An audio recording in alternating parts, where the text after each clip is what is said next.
السلام علیکم ورحمۃ اللہ وبرکاتہ۔ اعوذ باللہ من الشیطان الرجیم، بسم اللہ الرحمن الرحیم۔ ومن الناس من يعجبك قوله في الحیاة الدنیا ويشهد الله على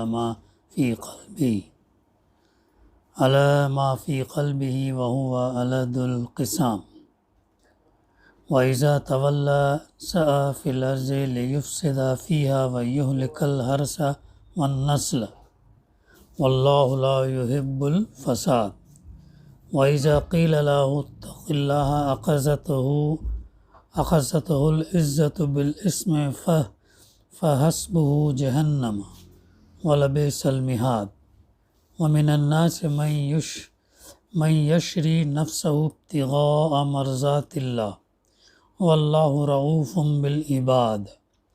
یا ایہا الذین آمنوا ادخلوا فی السلم کافۃ ولا تتبعوا خطوات الشیطان انہ لکم عدو مبین۔ فإن زللتم من بعد ما جاءتکم البینات فاعلموا ان اللہ عزیز حکیم۔ صدق اللہ العلی العظیم۔ رب اشرح لی صدری ویسر لی امری واحلل عقدۃ من لسانی یفقہوا قولی۔ رب زدنی علما۔ لوگوں میں سے کوئی ایسا ہوتا ہے جس کی بات دنیاوی زندگی میں تمہیں بھلی معلوم ہوتی ہے اور اس کے دل میں جو کچھ ہے اس پر اللہ کو گواہ ٹھہراتا ہے، حالانکہ وہ بدترین دشمن حق ہوتا ہے، اور جب اسے اقتدار اور غلبہ حاصل ہو جاتا ہے تو وہ زمین میں فساد برپا کرنے کے لیے، کھیتیوں کو اجاڑنے کے لیے اور نسلوں کو برباد کرنے کے لیے دوڑ دھوپ کرتا ہے، حالانکہ اللہ تعالیٰ فساد کو پسند نہیں کرتا۔ اور جب اس سے کہا جاتا کہ اللہ سے ڈرو تو اس کے اپنے وقار کا خیال گناہ پر جما دیتا ہے تو اس کے لیے جہنم کافی ہے، اور وہ کیا ہی برا ٹھکانہ ہے۔ اور لوگوں میں سے بعض ایسے ہوتے ہیں جو اللہ کی مرضیات کی طلب میں اپنی جان کو بیچ ڈالتے ہیں، اور اللہ تعالیٰ بندوں پر بڑا مہربان ہے۔ اے ایمان والو، اسلام میں پورے کے پورے داخل ہو جاؤ اور شیطان کے قدموں کی پیروی نہ کرو، وہ تو تمہارا کھلا دشمن ہے۔ واضح دلائل آ جانے کے بعد اگر تمہارے قدم ڈگمگاتے ہیں تو یاد رکھو اللہ غالب اور حکمت والا ہے، زبردست اور حکمت والا ہے۔ یہ سورہ بقرہ کی آیت نمبر 204 سے 209 تک کی تلاوت اور اس کی ترجمانی ابھی ہم نے سماعت کی۔ اس کا جو مضمون ہے، اسلام میں پورے کے پورے داخل ہو جاؤ، اسلام میں پورے کے پورے داخل ہو جاؤ۔ اب لوگ صرف رنگ ہی کے لحاظ سے گورے اور کالے یا پیلے اور سرخ اور سفید نہیں ہوتے، بلکہ عقائد، ذہنیت، مزاج، طبیعت اور عادات، اخلاق، اوصاف کے لحاظ سے بھی مختلف قسم کے ہوتے ہیں۔ دنیا میں الگ الگ قسم کے لوگ پائے جاتے ہیں۔ بعض لوگ نیک نیت، صالح مزاج، خاموش طبیعت اور کم گو ہوتے ہیں۔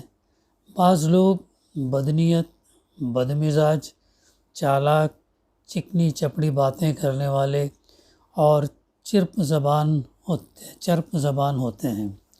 اپنی زبان آوری اور لچھے دار باتوں سے لوگوں کے دلوں کو دنیاوی زندگی کی حد تک بظاہر متاثر کر لیتے ہیں اور ان کو اپنا گرویدہ بنا لیتے ہیں، حالانکہ وہ بڑے بد باطن اور حق اور صداقت کے شدید دشمن ہوتے ہیں، اور اپنی شرافت اور خیرخواہی اور خیر اندیشی کے لیے قسمیں کھا کھا کر اللہ کو گواہ ٹھہراتے ہیں۔ اللہ کے رسول صلی اللہ علیہ وسلم کے زمانے میں بھی کفار اور مشرکین میں سے کچھ افراد تھے۔ اس میں ایک کا تذکرہ آتا ہے، اخنس بن شریق، یہ بہت نمایاں تھا اور جو ہے بہت چکنی چپڑی باتیں کہ لوگوں کو جو ہے راہ راست سے ہٹاتا تھا۔ یہ بھی آتا ہے تاریخ میں، جب کوئی اللہ کے مکی دور میں جب اللہ کے رسول صلی اللہ علیہ وسلم کسی کو دین کی دعوت دیتے، خصوصاً نوجوان کو، اور جب وہ قریب ہونے لگتا تو قریش اور مشرکین کو جب معلوم پڑتا کہ ایسا ایسا معاملہ ہے تو وہ کیا کرتے، اس میں سے ایک شخص تھا، وہ اس نوجوان کو دعوت دیتا، کھانے پینے کی دعوت دیتا، ناچ گانا رقص وغیرہ ہوتا، اور اس کے بعد کہتا ہے کہ جو اللہ کے رسول صلی اللہ علیہ وسلم جو بات پیش کر رہے ہیں وہ اچھی ہے، یا میں جو باتیں پیش کر رہا ہوں وہ اچھی ہے۔ تو اس طریقے سے جو کمزور ہوتے تو اس کی باتوں میں آ کر بہک جاتے، لیکن جو مضبوط، جن کا ایمان یقین مضبوط ہوتا، وہ جو ہے اس کی باتوں میں نہیں آتے تھے۔ تو ایسے حرکتیں وہ لوگ جو ہے کرتے تھے۔ ایون یہ بھی ہم دیکھتے ہیں کہ اللہ کے رسول صلی اللہ علیہ وسلم کی ایک حدیث میں، جس میں آپ صلی اللہ علیہ وسلم نے فرمایا کہ خوب جان لو، اگر کوئی شخص دنیاوی زندگی میں اپنی ہوشیاری سے، چکنی چپڑی باتوں سے، اگر معاملات کو اچھے ڈھنگ سے پیش کر کے اگر وہ فیصلہ اپنے حق میں لے جاتا ہے، حالانکہ وہ اس کے خلاف ہونا چاہیے، تو قیامت کے دن، آخرت کے دن جو اس کا انجام بہت برا ہوگا۔ اگر تو آج کے دور میں بھی ہم دیکھتے ہیں، خصوصاً آج جب ہمارے سیاسی لیڈران وغیرہ جو ہے ہم دیکھتے ہیں، اور جب خصوصاً الیکشن جب ہوتا ہے اس وقت کیسے کیسے بڑے بڑے جو ہے دعوے وغیرہ کرتے ہیں، اور عوام کے سامنے خیرخواہ بن کر آتے ہیں،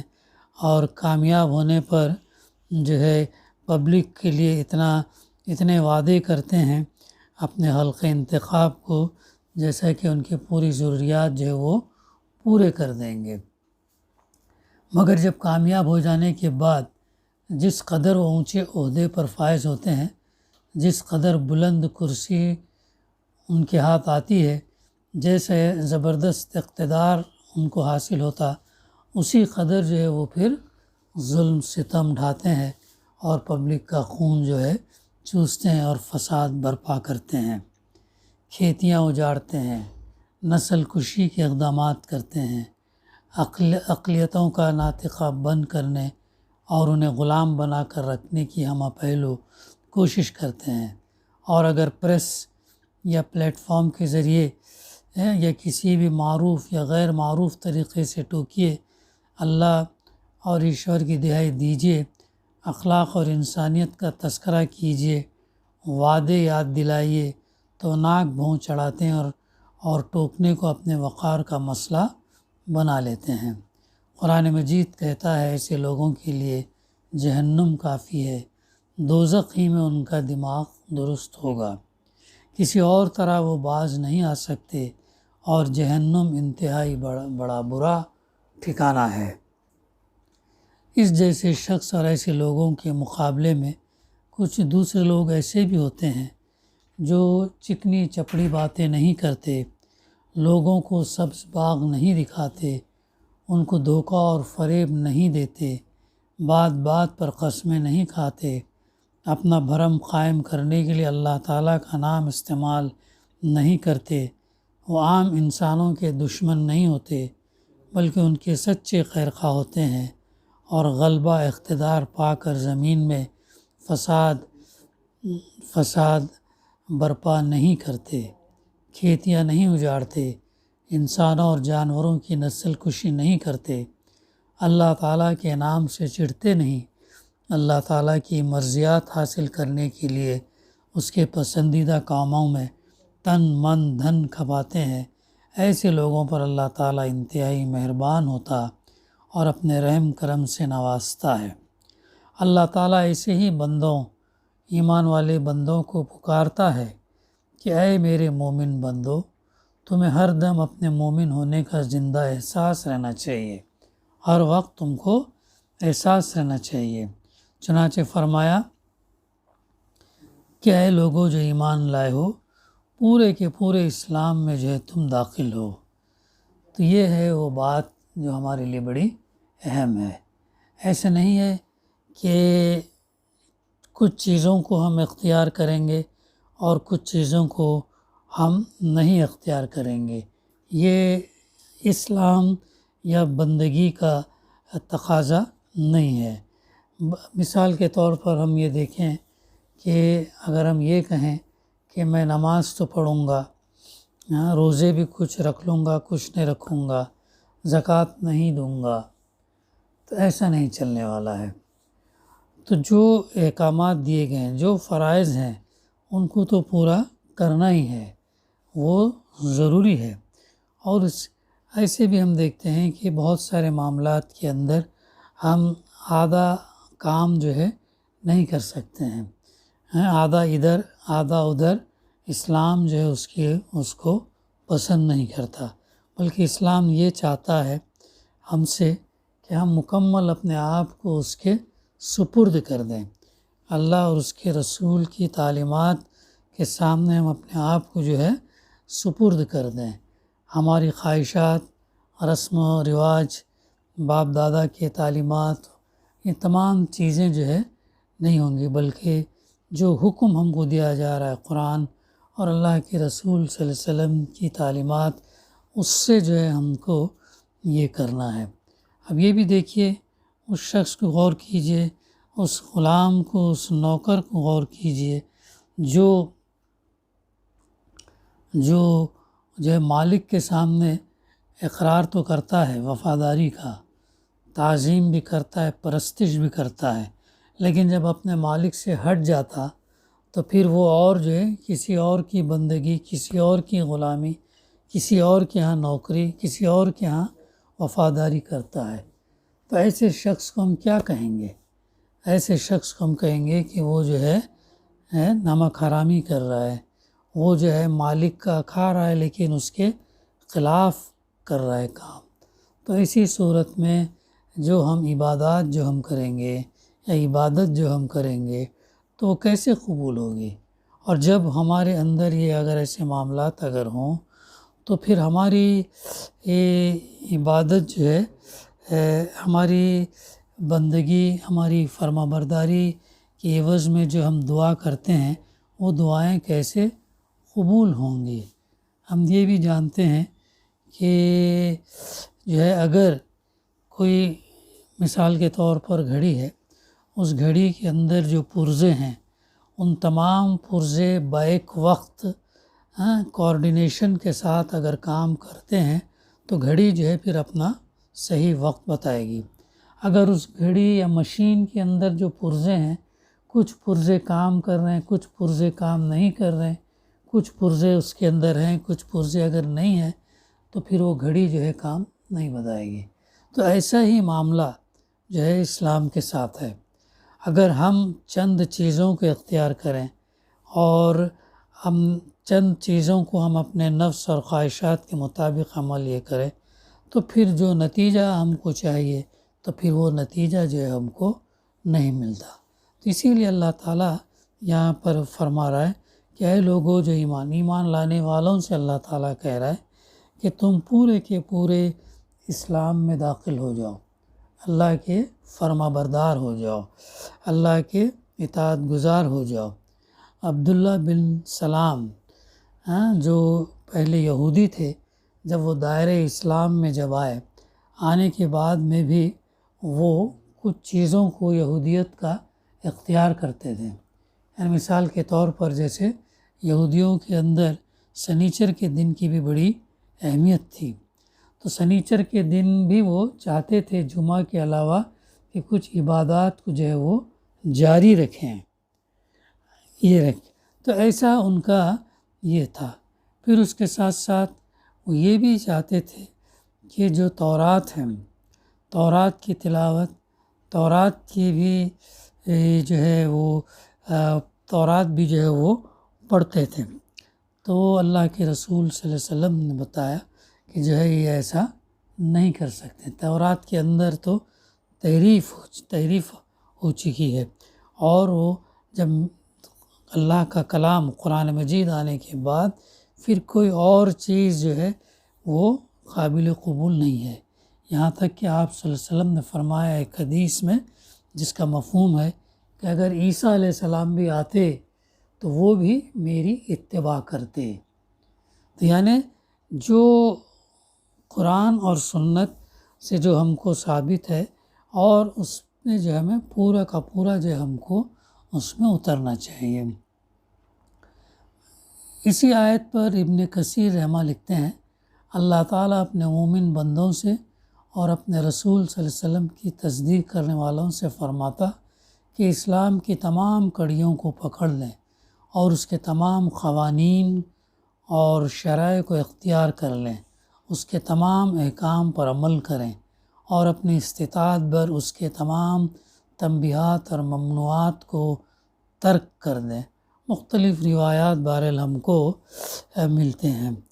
تو مفسرین میں سے وہ لوگ بھی ہیں جو کافتاً کو داخلین سے حال قرار دیتے ہیں، یعنی اسلام میں سب کے سب داخل ہو جاؤ، حالانکہ صحیح جو ہے پہلا مفہوم ہے کہ ہم پورے کے پورے جو ہے اس کی اتباع کرنے والے ہوئے، یعنی ان سب کو جو حکم دیا گیا ایمان کے تمام شعبوں اور اسلام کے تمام شرائط، قوانین اور احکام پر ہم عمل کریں، اور وہ جو ہے بے شمار ہیں، لیکن اپنی اپنی استطاعت بھر جو ہے ہم کو عمل کرنا ہے۔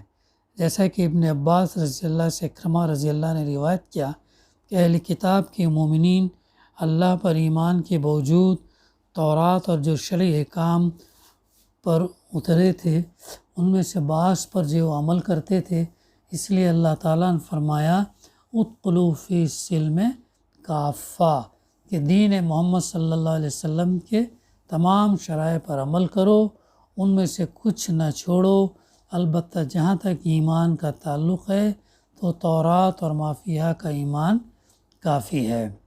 ولا تتبعوا خطوات الشیطان کا مفہوم یہ ہے کہ تمام طاعتوں پر عمل کرو اور شیاطین جو کچھ حکم دیتا ہے اس سے تم اجتناب کرو، کیونکہ وہ برائی کا حکم دیتا ہے، بے حیائی اور فحاشا کا حکم دیتا ہے۔ وہ تو یہ حکم دیتا ہے کہ بغیر علم کے اللہ تعالیٰ کے متعلق باتیں بناؤ اور جو چاہے عقیدہ رکھو اور الزامات تھوپو۔ شیطان کا گروہ تو ایسے فکر اور عمل کی طرف بلاتا ہے جو جہنم میں لے جانے والا ہے، اسی لیے اللہ تعالیٰ نے فرمایا کہ وہ تمہارا کھلا دشمن ہے، اور اللہ تعالیٰ نے جو فرمایا کہ اگر تم پھسل گئے بینات آ جانے کے بعد تو اس کا مطلب یہ ہے کہ اگر تم حق سے پھر گئے، حجتیں اور دلائل قائم ہو جانے کے بعد، تو یاد رکھو اللہ تعالیٰ عزیز ہے، یعنی اس کے انتقام سے کوئی بھاگنے والا بچ نہیں سکتا، اور کوئی اس پر یا اس کے فیصلے پر غالب نہیں آ سکتا۔ وہ حکیم ہے، یعنی اس کے احکام پختہ اور پائیدار بھی ہوتے ہیں اور حکمتوں سے بھرپور ہوتے ہیں۔ تو ان آیات سے ہم کو کچھ سبق جو ہے ہم کو لینا چاہیے۔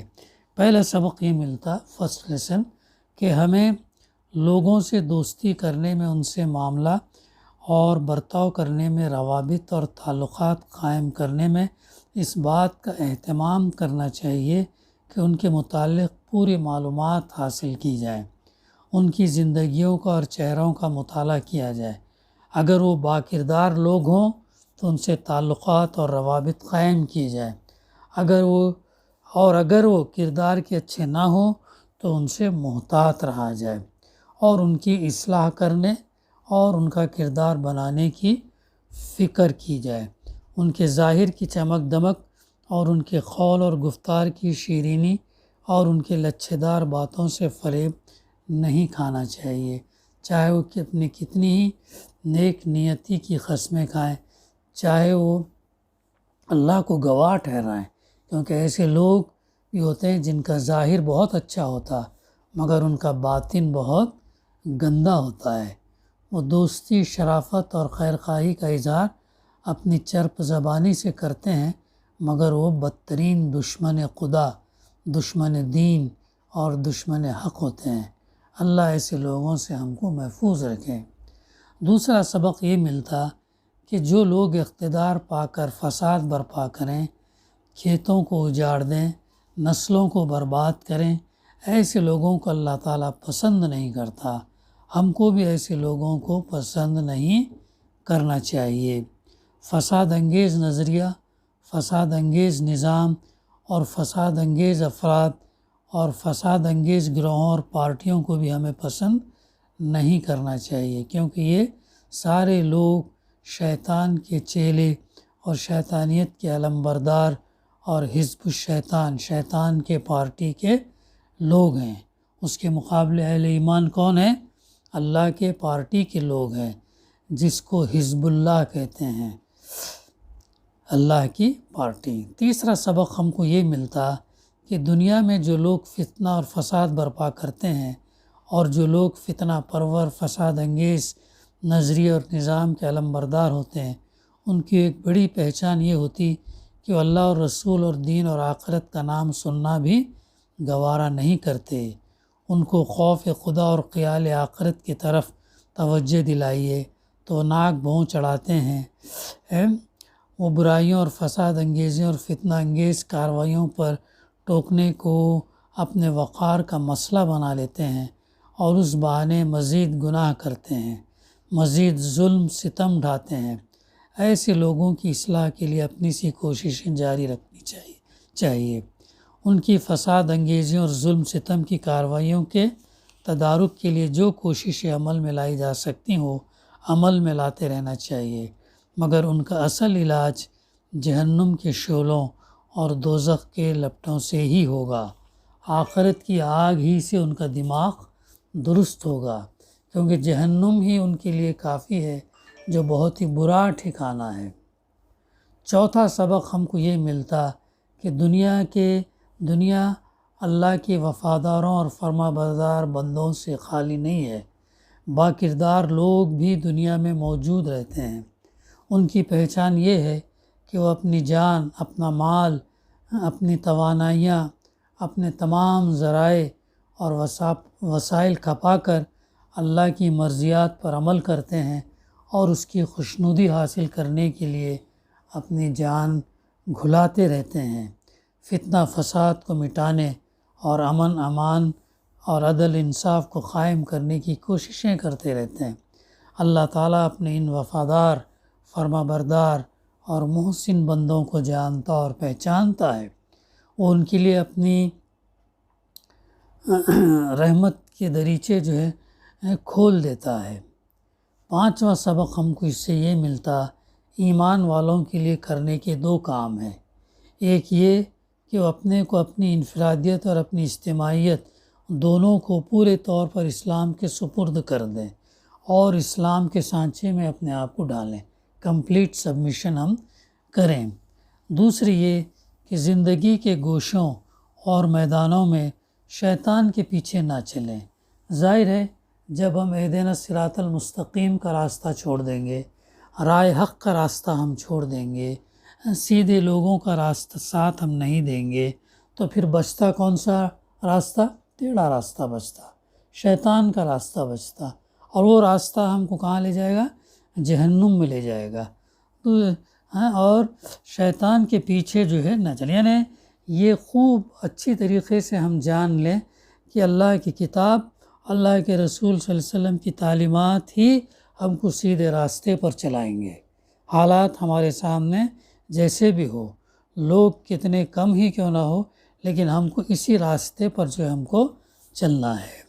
اس سے اجتناب کریں، غلط راستے سے ہم اجتناب کریں، شیطان کے شر سے ہم بچیں۔ شیطان انسان کا کھلا دشمن ہے۔